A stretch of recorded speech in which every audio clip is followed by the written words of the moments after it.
And let's talk about Hunter, who basically, yeah, Coachella's done, thank the Lord. And there were some people out here with their little shady ass comments, trolling her, all that good stuff, talking about that she need to retire, that she's old, that and I'm like, child, how many times I gotta tell you hoes? People with careers do not retire. People with jobs do.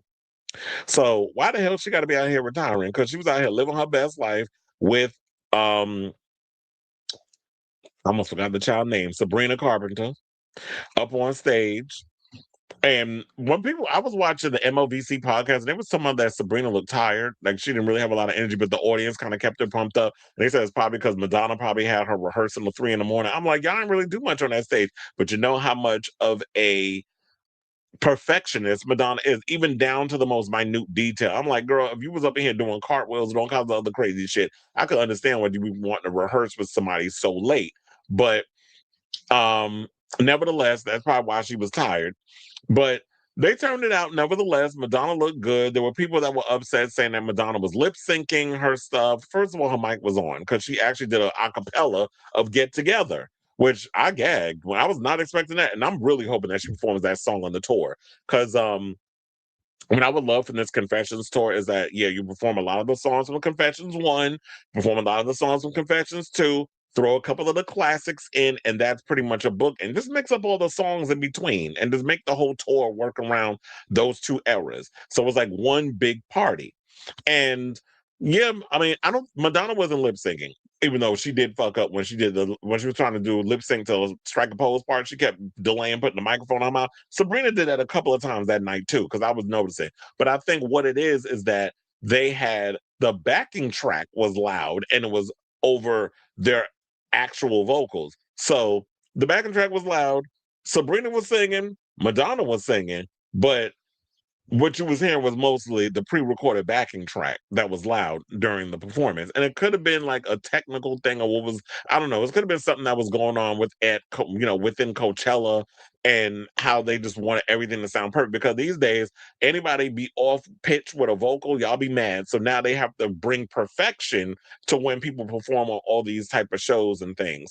So Madonna looks fabulous. We already talked about that and stuff, but apparently people was mad over the fact that Madonna was out here living her best life. You saw she was dancing at the Anima dance set, and well, his DJ set. And then I heard he was telling me in the comments that somebody stole Madonna's clothes at Coachella. That's why I was like, girl, you need security on all your shit. You can't leave your stuff lying around. You got a bunch of damn thieves out here, and times is hard. The economy is in the shitter thanks to this moron of a president. And a lot of people out here struggling. So you leave any little thing around. You throw Gucci glass, you drop your Gucci glasses, which remember at that point when she was trying to figure out who she was going to toss it to. When she was on the stage, she took the shades off and she was like hesitating. You leave anything around, somebody gonna swipe it. Sorry, this is the name of the game. People out here are hungry. So literally and figuratively. So the hitmaker, who's 67, was criticized online after taking to the stage in racy purple lingerie and belting out her hits alongside the 26-year-old espresso singer. But fans were quick to hit back at the taunts, branding them ageist and misogynistic, before praising Madonna for being able to keep up with Sabrina, who was 41 years her junior. Why y'all act like this lady dead? I mean, don't get me wrong, she almost died when she was in the hospital with sepsis and had to be transferred to was up in the ICU. But a lot of the reason why she took time away is because she had to get her physicality back. She was weak. She said that there was periods where it was a struggle for her to even walk in from her house into her backyard. That's how exhausted she was. That's how drained she was. And that's the universe's way of humbling you to say, slow down. You need to like take time to really whatever. And I really hope that that's what happens if when she tours. And we'll get around to the whole touring debacle that happened with Guy Oseary later on. But one of the things we have to realize is that, yeah, when you get to be older, it's like, yeah, you may feel young and fresh and things. And trust and believe, I'm like half Madonna's age, and I feel sometimes I'll be like, oh yeah, I got energy. And then there's days I'm like, oh damn, that shit hits you like a ton of bricks, and you need to like pace yourself and take your time. It's like I wish that I had the energy and the body of someone who was in their 20s. And because I feel like at that time we take it for granted. But for the most part, I just feel like we just need to take time to really take care of our bodies and really slow down and listen to our bodies when it tells us don't be overexerting yourself, don't be trying to do too much. And the one thing about Madonna is she does try to do so much when it comes to performing and all that other stuff. And she was probably working her ass off to put this tour together, and she hasn't let her body recover because remember she had the knee issues and the gag of this whole situation was she popped a squat on the stage and got back up without needing support. She didn't touch the floor. She dropped that kitty down low, but when she had to get back up, she didn't need she had to lean on nobody. She didn't have to touch the floor to give herself some support to put herself up. She used her core and got her ass up and kept strutting across that stage. So Mama was in her element when she was on that stage. When she did a little spin on top of that little thing when she came down the stairs, I was like, okay. The whole time that I'm not gonna hold you, I was a little worried. I was like, please don't pull nothing.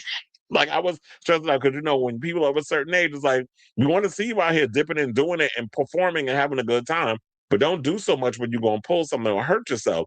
And luckily enough, it looks like physically she's gotten herself back to where she needs to be.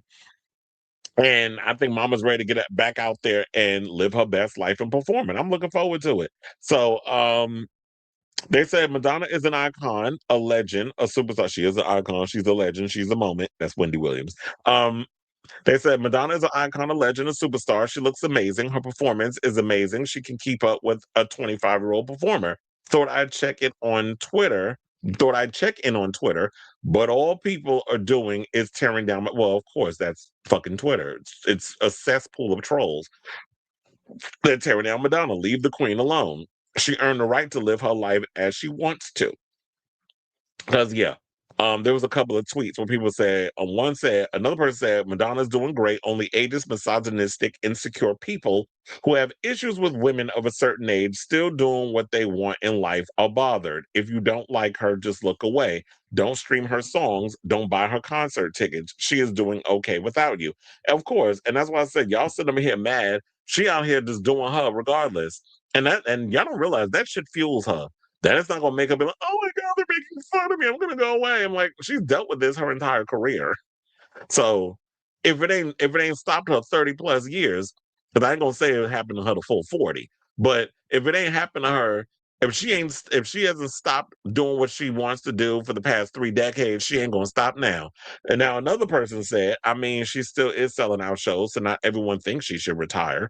I thought she did amazing. I can only hope to look that good at 67. Legends are legends until they die. No Madonna fans think she should retire. LOL. And that's what I said. I was like, when I'm 67 and y'all see me out of the club or whoever DJ is playing in 20 years or something or another, when I turn that age, um, and I'm out in the club dipping and doing my 29-year-old boy toy, and I'm up there still physically snatched with all my zaddy muscles and things of that nature, and I'm out there dancing and having a good old time and working up a sweat. Mind your goddamn business. Because I'm going to be doing me. And the one thing I love about people of a certain age is that when they don't allow negativity or things to stop them from wanting to be confident and comfortable enough in doing what it is that they want to do and live their life. Who says that at a certain age you're supposed to just wither away and die? Or you can't go to this party, you can't go to this festival, that you shouldn't, you too old to be doing Coachella. I was hearing that too, but I was looking at Cobra's set. There were some older men in the audience that the camera was panning to, living for her performance. So if you feel like you want to go to that festival, if you feel like you want to go to that concert, if you want to go, look, if you 80 years old and you like Slater, I want to see you up in there. I would see older men at Olivia Rodrigo shows when I was working at the thing. And then I would get in my head like, why is this man of this age up in here? He ain't got no kids. He ain't coming this. But it's like people like young, I guess it makes them feel young and they like younger artists. And why at a certain age you only supposed to just listen to a certain demographic of music?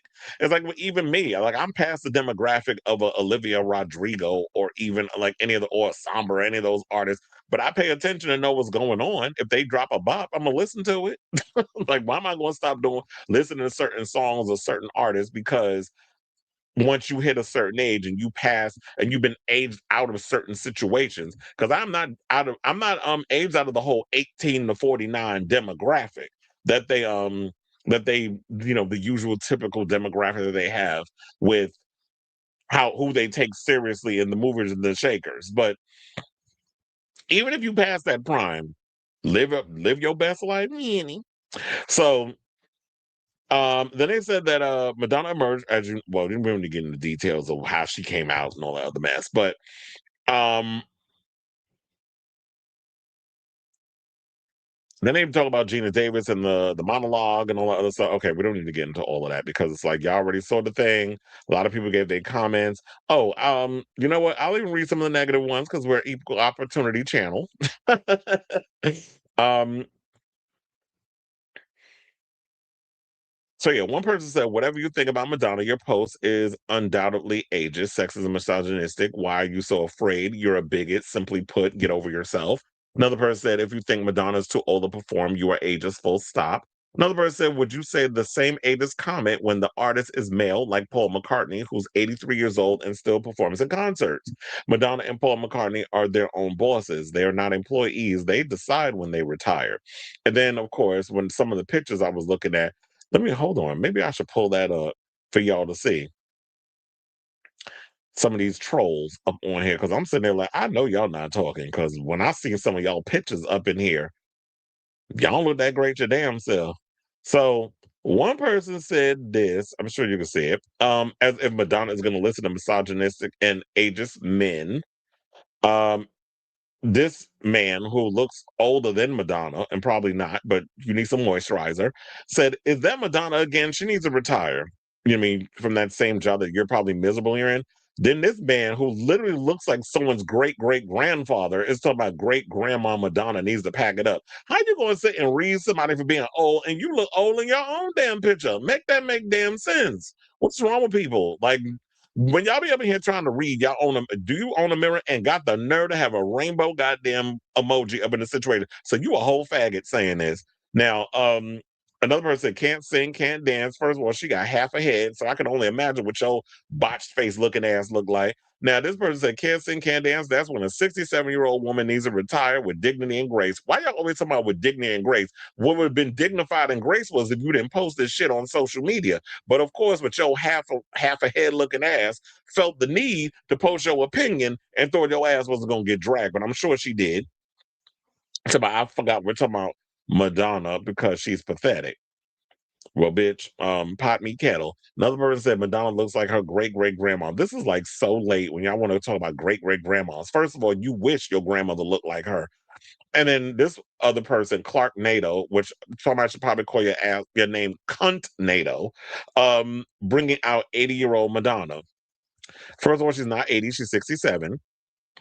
And if you're going to come up in here and read somebody, at least be correcting your reads. Now, in addition to that, because you're always going to have your trolls, but I always say at the end of the day, live your life, fuck them hoes. Who gives a good goddamn what these heifers got to say? And just do you. But now, speaking of touring and things, because I feel like she got the little bug when she got up there and performed with Sabrina, and it was good to see that they have this song together, which I think honestly is for the Devil Wears Prada 2 soundtrack and not necessarily for the album, which is fine with me because that album, that no shade, but the songs sound like dated dance music, like an old dated house, like it gives it kind of fit. You know what it reminded me of? Did it kind of feel like it gave Yes and vibes? So I'm wondering if that song was produced by Max Martin because I'm like, Max, are you out here reheating your nachos in the disco department? And it kind of feels like it fits within that whole Lady Gaga Doshi type of sound, which is like that dated ass. And I love her, but I'm gonna say that it sounded like y'all was out here reheating Crystal Waters nachos from like 1994, and we're trying to bring that sound up in there, but you brought nothing new to the music production wise. So I'm thinking that's what that song is for. The Devil Wears Prada too.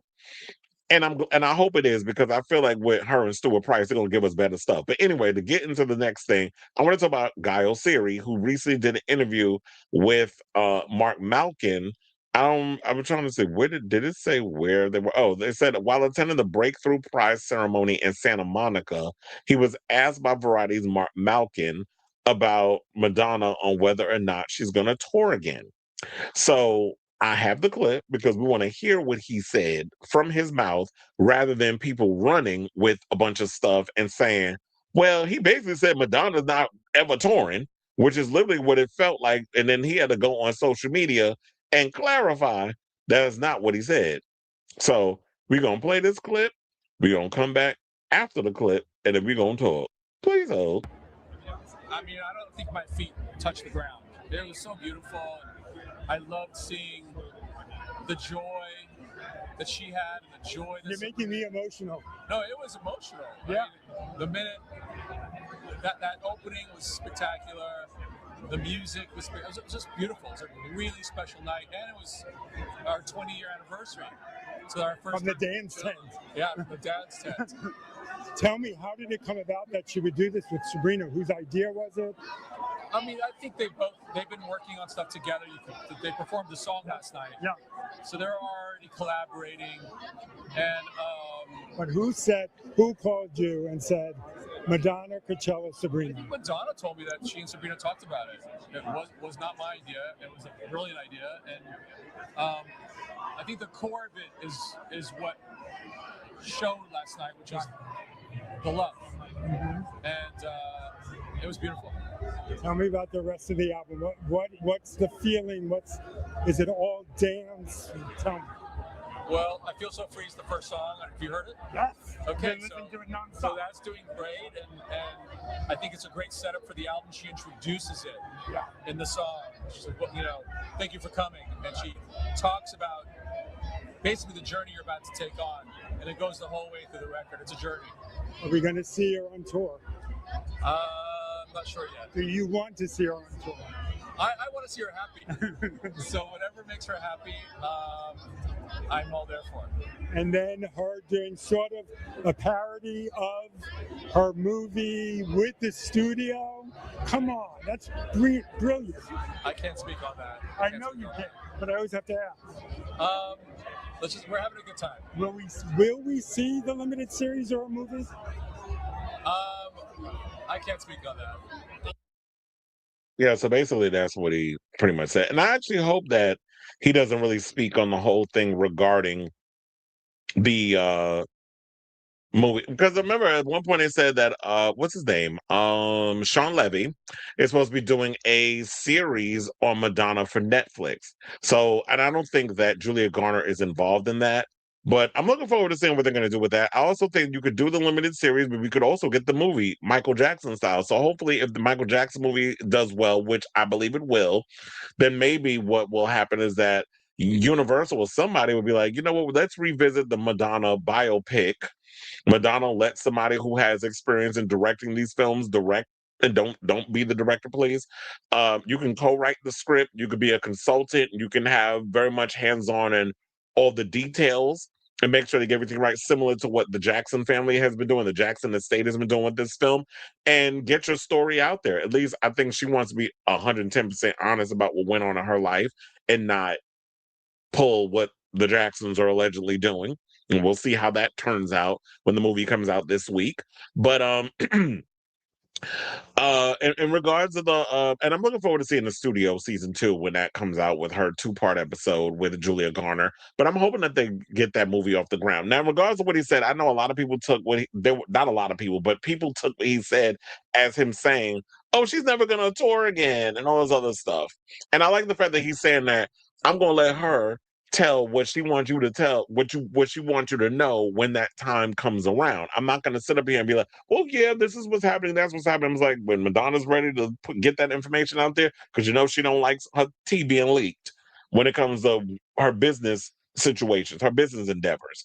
So, of course, because people was twisting and misconstruing his words, he had to go to Instagram today, that'd be Monday, and respond with the following, because people sitting out here thinking that she'll ever tour again, because it was like the headline, Madonna's manager Guy Oseary not sure she'll tour again. So they're making it sound because of what happened, the health scare and everything, that she won't tour. But we already know, like with the health scare, she went back on tour. She finished out the celebration tour, even though we could see that she wasn't 110%. She was in pain still. She had the knee brace on. She was still trying to, maintain. But I guess she didn't want to have to eat all that money that lost. So that's why she came out as a trooper. She went on with the tour and whatever. But I just hope that when they put this new tour together, that they will figure out a way to, and for her to pace herself. I think what she needs to do is, and I'm hoping this turns out to be true, that the girl pull a Harry Styles. You go and you do certain places, you do certain amount of dates at these places,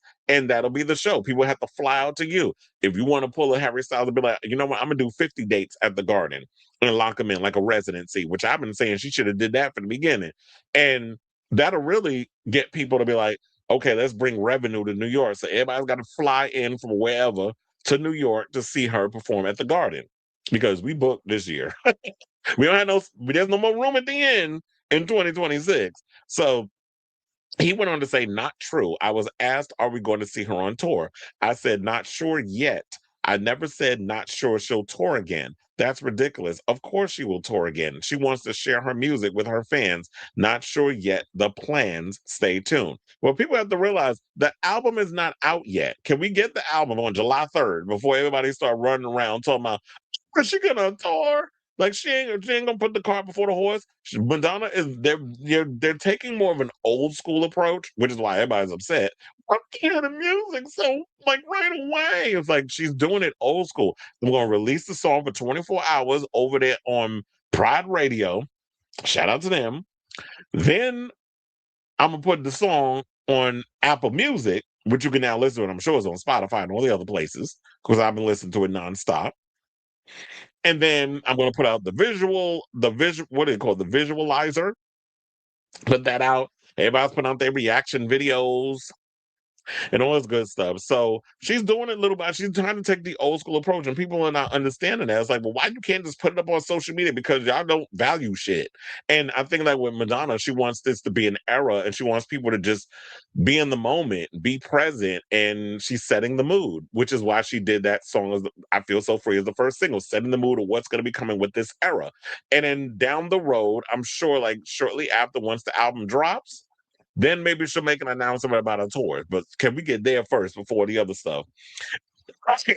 And before I get up off here, I was also thinking I'm gonna do this, because I was thinking about it last night. I was like, I think what I want to do is when the album comes out, I'm probably going to host a listening party on the channel. So literally when the album comes out at midnight on July 3rd, we're going to do a show. Let me know if y'all think that's a good idea, whatever the case is. I think I'm going to do a show. Y'all going to come on here. We're going to go through each track. We're going to listen to it. I might have to stop and start a couple of times. So y'all going to have to get mad. But I was like, oh, wait a minute now, bitch. Oh, now wait a minute. I was not prepared for that song right now. So we might have to do a couple of stops and starts. I might have to be DJ Chris Avalon that night. And so I was thinking we might do an album listening party at 12 midnight my time, probably be 9 o'clock y'all time, because I don't know, different time zones. Y'all might not get the record when we get it over here on the East Coast. So I'm like, yeah, we'll do an album listening party and we'll key in the comments, and I'll have y'all comments coming up and we'll break down each song, give our thoughts and all that other stuff. And do that. But shout out to you, Guy Oseary. Shout out to you, Madonna. We looking forward to the new album. I know I am. And so I definitely want to hear from y'all. What do you guys think of this story regarding, the trolls out here talking about, with the ageism and misogynistic comments towards the Queen of Pop. And on top of that, Guy Oseary having to clarify people misconstruing his damn words because they want a moment over there at Variety. Variety, y'all been showing y'all ass a lot lately. Y'all been pissing me off with a lot of the articles and stuff y'all been doing, because I was having a conversation earlier in the group chat that I'm part of, and I was like, yeah, even down with the whole, what pissed me off, and it was doing like little things, but when they did that Sinners article and they were trying to thumb their nose over the fact, oh yeah, it's not gonna make the money it needs to make or whatever to be a hit. Turned out it was a hit, so sit and spin. And then had the nerve to go, and when Marty Supreme, that tight ass movie came out, y'all moved every kind of goal post to make sure that movie was going to be a hit. I mean, it did okay, but it ain't do Sinners numbers. So y'all always want to discount black folks whenever we come out with original content, but because that 49-pound heifer, Timothy Chalamet, come out with a damn movie, Y'all want to act like that's Jesus walking. Like, fuck out of here with all of that. But anyway, let me know what you guys think. I know I just went on a tangent about somebody else, but it was just in juxtaposition to Variety showing a behind in the way they like to the way they like to report on certain things and the biases that comes with it. Also how they be up there up Blake Lively ass because they don't want to piss off Ryan Reynolds because they want them exclusives. You know how these corporate um m- what is it, these corporate companies are when it's like they want to have first dibs on a lot of things. They're at the mercy of these studios. That's why they hate like the Daniel RPKs and the Jeff Snyders, because they get the scoops and they put them out there. The deadlines, the varieties, the entertainment weeklies, they are at the mercy of the studio. They can't release nothing until the studio says they get the go ahead. Otherwise they get a phone call and then they'll be like, well, you're not going to get the exclusive. That's how a lot of those oligarch old style companies are. So let me know what you guys think of this story in the comments down below.